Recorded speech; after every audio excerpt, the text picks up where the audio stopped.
Hello and welcome to Joy in Our Town. I'm George Cope, and it's my privilege to be your host for the next 30 minutes as we find a reason to be joyful for living in Central Florida. I don't know if you're like me, but I watch the news and so much of the news is negative. But TBN has created this 30-minute slot to give you a reason to smile because you live here in Central Florida because of what God is doing in people's lives, in ministries, and organizations that are making a difference in our community. And today is going to be no exception. We're so glad that you're here. We want you to sit back and relax and find a reason to have a smile on your face. And here, let me introduce you to the reason. Spencer Fleiterer, welcome to Joy in Our Town. Good morning, George. I am so delighted that you have joined me today. You are president and CEO of the Central Care Mission. Yep. And that is, for us in this city, a big need because most people don't realize Orlando has such a large need in terms of the homeless and the impoverished. Yes. But before we jump into what you do, give us a little background. How did the Central Care Mission come about? So Central Care Mission came about downtown. Central Church of the Nazarene started caring for just a few people and feeding them out of the back of a car. Wow. And then they said, well, hey, let's buy a house. And they started letting people live there. And then they grew from there. And we bought some property over in Washington Shores, and it's been there 22 years. Wow. And so what is the focus of So the focus would be if someone is on drugs and alcohol long enough, they will become homeless automatically. So the person that comes to Central Care Mission is the person where homelessness and addiction intersect. Wow. They have nothing. All their relationships are shattered and broken, and most of them come with all they own in a plastic bag. So we're going to talk about them in a minute, but I'm interested in you. Where did your burden or vision for this kind of ministry come about? Yeah, I was in the ministry for a pastor for 22 years and kind of came to that part maybe 45, and I said, what am I doing? Is what I'm doing effective? And what am I doing that is effective? And it was really helping people who were down and out and addicted to drugs and alcohol, and men. And I just kind of changed and switched channels and really hunkered down and focused on that. And I always say my worst day at Central Care Mission is better than my best day pastoring a church. Well, as a former pastor, then I can understand those challenges in the midst of it. But you know, people are people, and needs are needs, and whether it's drug addiction or alcohol.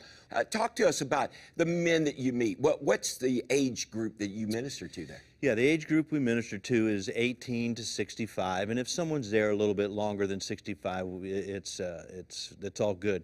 But they are just all different races. They come from all different nations, all different states. Matter of fact, I brought someone in yesterday who has a degree in microbiology from UCF, and he is homeless and came in yesterday. Wow.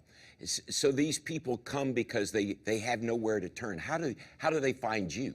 It's a great question. So on Sunday mornings at 6:30 in the morning, we open the doors at First Presbyterian Church downtown, and we do a sit-down breakfast like a Denny's Grand Slam.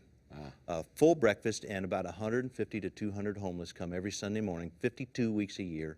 I go down and speak to them, talk to them about the transformation power of Jesus. If you want to change your life and you're ready to make that decision, come talk to me after the sermon. And they come.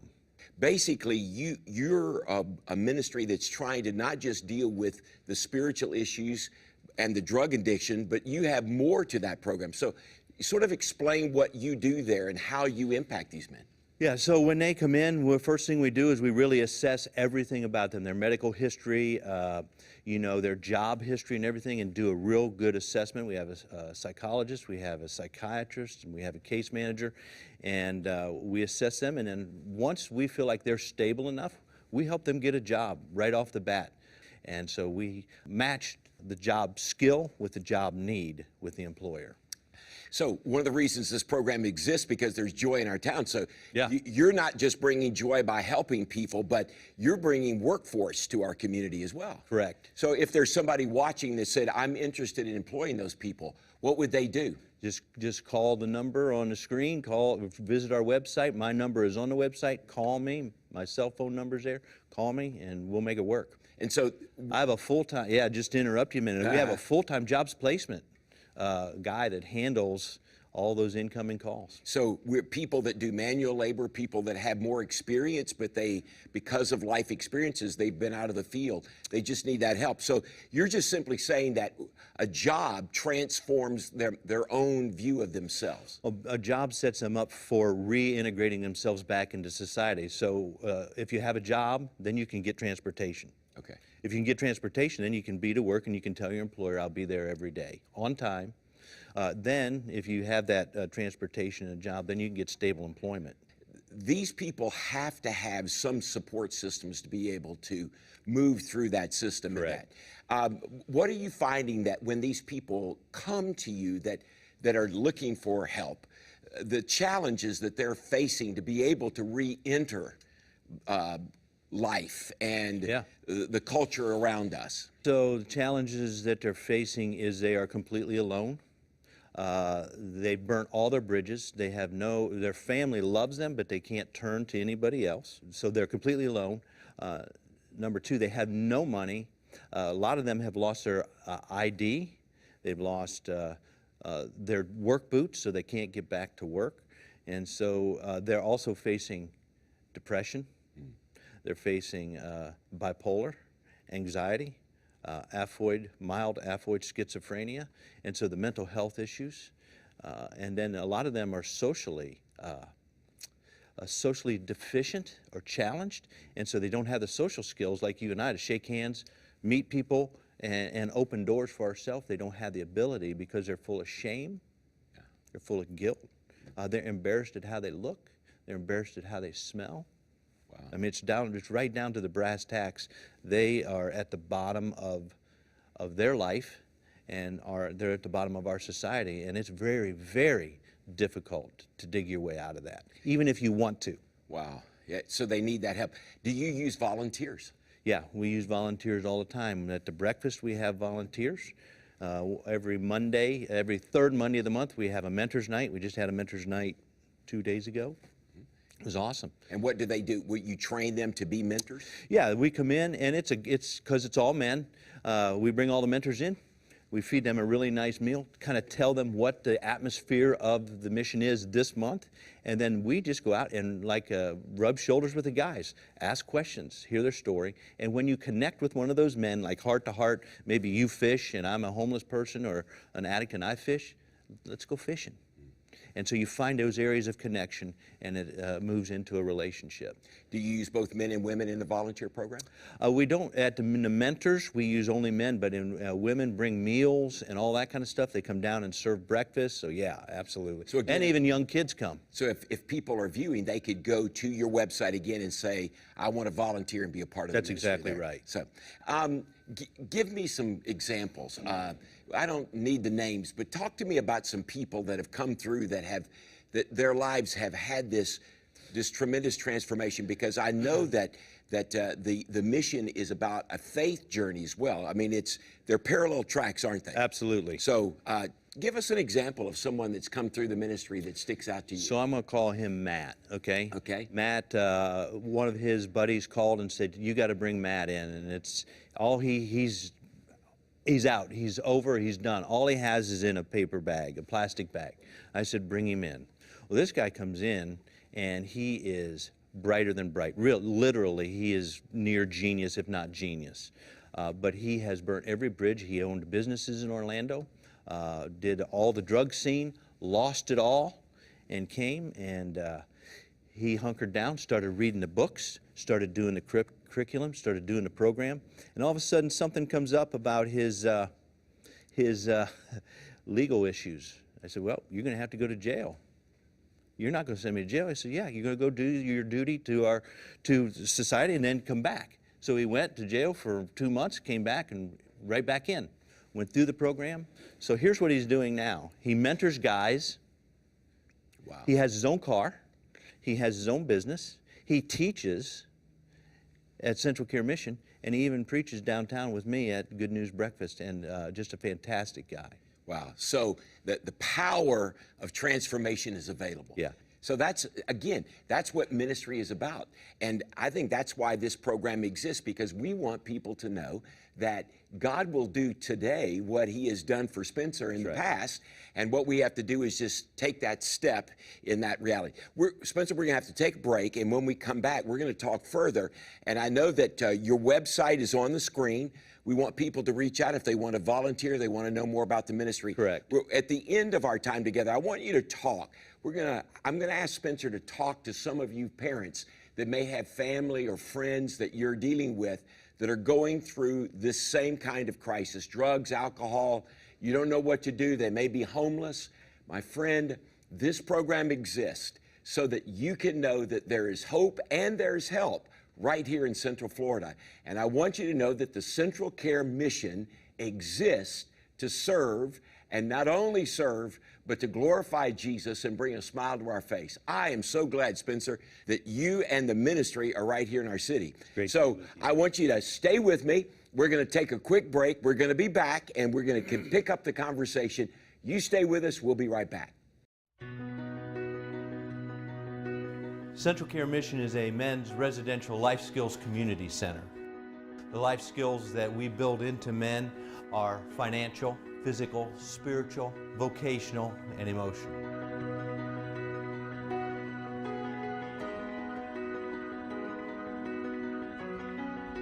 I started abusing substances to make myself feel better. And over time, I felt weaker and weaker. After all the struggling and waste of years and time, I came to, I guess, my last crossroad. So I had to make a choice, you know. Some people come directly off the street, some people come from different states. Each man is its own unique case.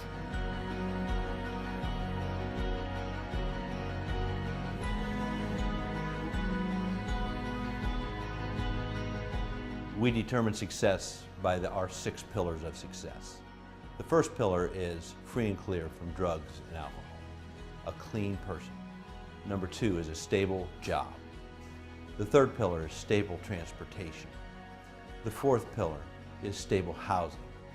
And the fifth pillar is that you've restored relationships with everybody who will restore relationships with you. And then the sixth and last pillar is community involvement, giving back to the community. Here I have found my way, I figured out who I am, and now I have goals set, money saved, and things are getting wonderful for me. I have true hope and faith that the things that are left for me to do will come to fruition. It doesn't take much. You can turn on the TV set, you can look at social media, and you can look at all the challenges our community is facing. And we have to ask ourselves, are we going to be the kind of people that make comments and just talk about what's happening? Or are we going to be people that do something about it and make an impact? Transforming families one man at a time. If you transform a man's heart, you transform the man. If you transform the man, you transform his marriage. When you transform his marriage, you transform his family, his children. When you transform the family, you transform the community.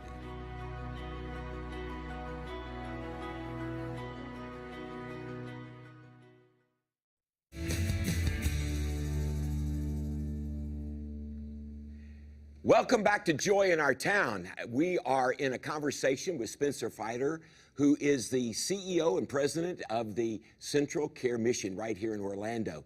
It's a reason that we can be happy that we live in Central Florida, because God has raised up people like Spence to do things that the normal person may not feel like I would be involved in. But you need to know that there are ministries available when you're walking through trials and difficulties. Spencer, thank you. Thank you, thank you that the Central Care Mission is in downtown Orlando. I've been there, I've seen it firsthand. Yep. It is an amazing place, and I know that you are doing incredible things for the kingdom of God. I know that there are people, when we're on mass media like television, you know there are people that are watching that are going through difficulties. And they've probably struggled with people that they've said, I'm going to change. You know, I can change, right. You watch me, and then they fail in the process. But you've discovered that they need that support system. So Central Care Mission is basically your program. Explain that whole detail to us again. So if someone comes in with nobody in supporting them and all they own in just a Walmart bag, how do they move from having a stable job, a stable place to live, and stable transportation? How do they do that in a year? Well, we do that through 5 life skills. The first life skill is a spiritual life skill, which is what we're about right here, is that you must change, not from the outside in, but from the inside out. And your heart must come to God in brokenness and the ability to, and the desire to give Him control. And when you give Him control, He steps in and changes your life. So that's the first one. The second life skill is the physical life skill, and this is huge, okay? When I was a kid, and I saw the commercial, this is your brain on drugs, and they showed a fried egg. That was incredibly discouraging, because I really thought my life was over. But now science tells us in neuroplasticity that your brain is plastic and is moldable and malleable and changes. Well, one of the things that changes your brain is physical exercise. And so we have volleyball, basketball, weightlifting, we have mountain bikes, and so we move into getting these guys healthy again, not just with cardiovascular, but eating healthy. We have a 5,000 square foot garden where we eat fresh vegetables every day. And so we feed the guys good food, and it changes them. It changes their biochemistry, changes their health, how they feel, changes their insulin levels, all of that. It's critical. And then the other thing is we really hit in the physical life skill is if you have mental illness, be okay with that and take your medication. There's no shame that if you have chronic anxiety or bipolar, there's no shame in taking your medication. In fact, if you don't take it, you're going to be messed up the rest of your life.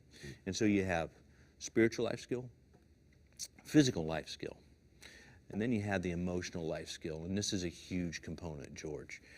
It is where we help them deal with the anger, we help them deal with loss, we help, a lot of these guys have come from very violent and abusive family backgrounds, whether that's physical abuse or sexual abuse or verbal, but it's traumatic. And we help them kind of hunker down, deal with the pain and the loss and the inferiority complex that comes with that. And then there's the financial life skill.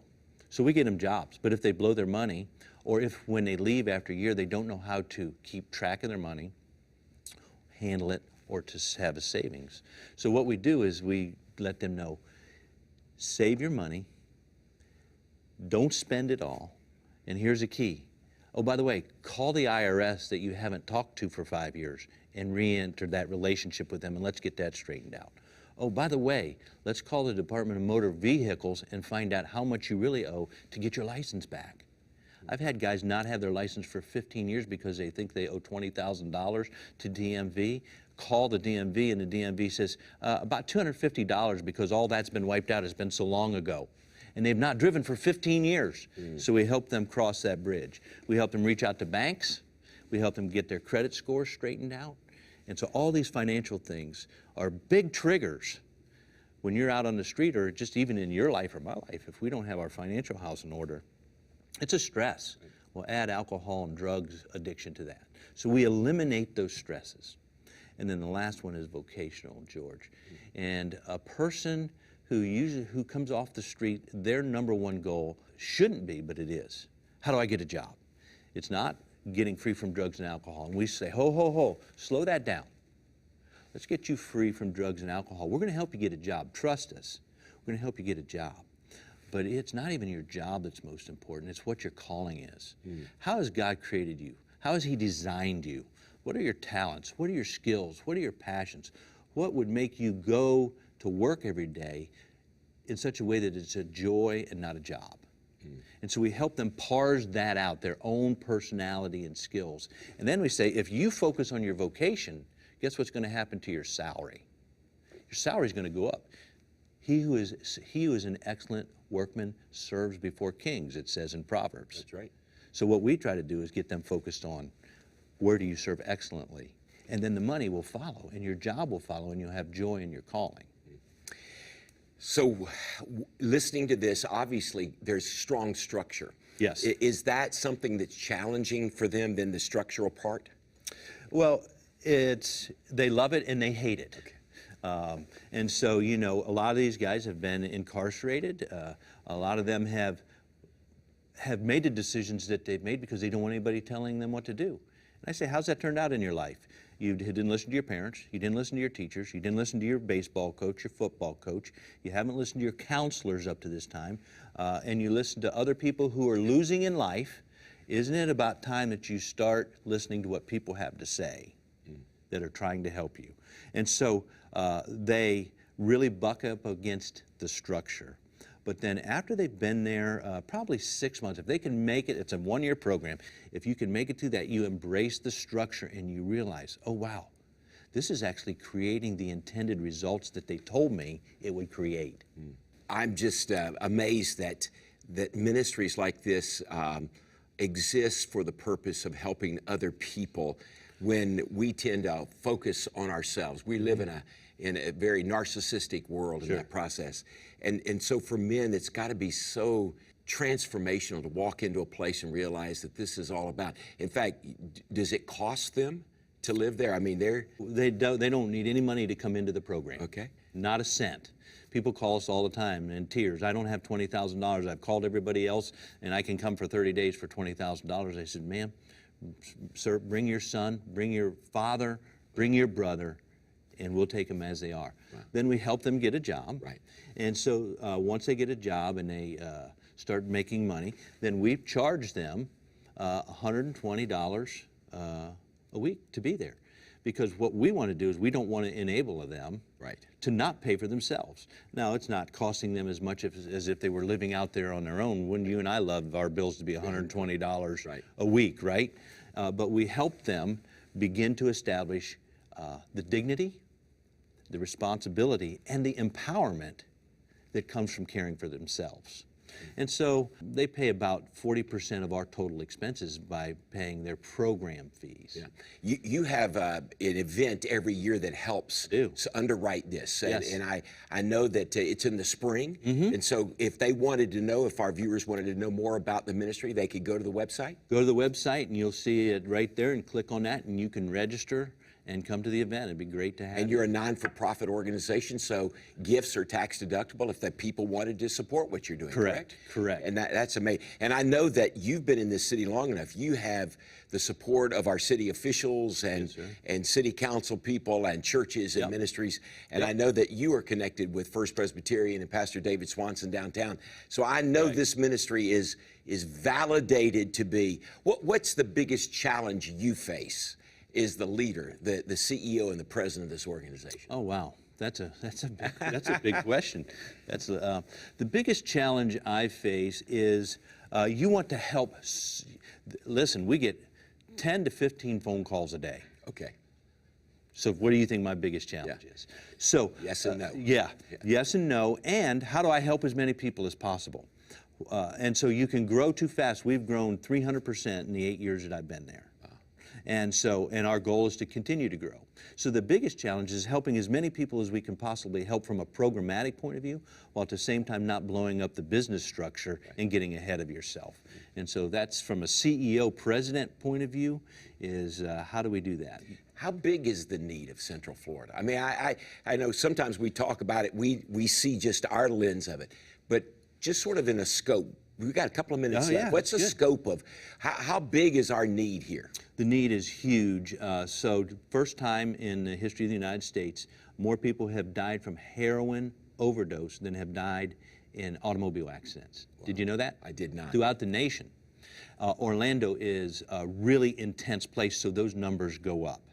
One weekend, in fact, one of our former clients, he left one week and the next week he was dead. And he was one of these numbers. 17 people in Orlando died in one weekend. Wow. And what they do is they mix heroin with fentanyl, which is what they do for anesthesiologists and to put you to sleep. And they mix that up and you don't know the concoction you're getting. You don't know the potency. And so people are dying on our streets all the time. You know, we just have a few minutes left. I just think it's important because you deal with people in a way that I don't. And I'd like for you to just take a moment. I'm sure there's a mom or a father or a brother or sister that's watching this program right now that, would you just encourage them right now and just remind them that there's some hope out there? Yeah. So I would just simply say that human transformation is absolutely possible. But here's the challenge. You can't do it. You cannot change your son. You cannot change your brother, your father, your uncle, your husband. You cannot change them. Christ can. The next thing is really difficult, George, is it's going to take courage for you to say to that person you love, I'm not going to give you anything anymore. No money, not a place to live. I'm not going to pay for your legal bills, nothing. I want you to come to the end of your rope, the end of yourself. I'm not going to enable you anymore. I'm going to say no, and then I'm going to point you to a place where you can get help.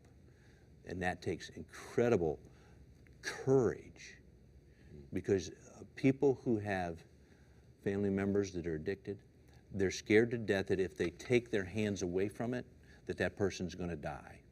And they very well might, but they're going to die probably if they stay in their addiction anyhow. And the best decision is to take the support system away so that they're forced to seek help from their heart. It has to be their decision. It cannot be a parent's decision or a spouse. Wow. You know, I really sense that right now that we need to pray, because that's what this program is about. TBN is a spiritual as well as this is an educational program, but I know that right now, if you're there, all you have to do is say, Jesus, give me the wisdom.